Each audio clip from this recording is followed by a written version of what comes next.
কচু আন্ডা কারি দেখবেন, এটা দারুণ লাগবে খেতে। কচু দিয়ে আর ডিম দিয়ে আলু দিয়ে এরকম অনেকেই খায়নি, আমার শ্বশুরবাড়িতেই খায়নি, আমি কিন্তু রান্না করে দেখিয়ে দিলাম, বললো দারুণ লাগছিলো খেতে। তোমরা এইভাবে অবশ্যই ট্রাই করে দেখো। প্রথমে ডিমগুলোকে নুন হলুদ দিয়ে ভেজে নিয়েছিলাম, তারপরে ওই তেলের মধ্যেই জিরে, শুকনো লঙ্কা, তেজপাতা দেওয়ার পরেই ওই কচু আর আলুর টুকরোগুলোকে দিয়ে নুন হলুদ দিয়ে ভালো করে ভাজা ভাজা করে নিতে হবে।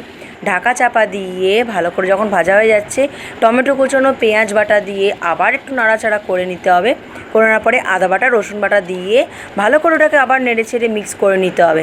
তারপরেই দুরকম মানে লঙ্কা গুঁড়োটা, শুকনো লঙ্কা গুঁড়ো প্লাস লাল কাশ্মীরি লঙ্কা গুঁড়ো দিলাম। তারপর একটু সামান্য চিনি আর জিরে গুঁড়ো মশলা দিয়ে ভালো করে নাড়াচাড়া করে নিয়ে ডিমটার সাথে একটু সামান্য জল দিয়ে দিলাম। দেখো যখন সিদ্ধ হয়ে আসার পরেই কাসুরি মেথি ছড়ি নামালে রেডি হয়ে গেছিলো আমাদের আন্ডা কারি। তোমাদের কেমন লাগলো আমাকে লাইক কমেন্টসে জানিও, আর আমার পাশে থাকতে অবশ্যই চ্যানেলটা সাবস্ক্রাইব করো। টাটা।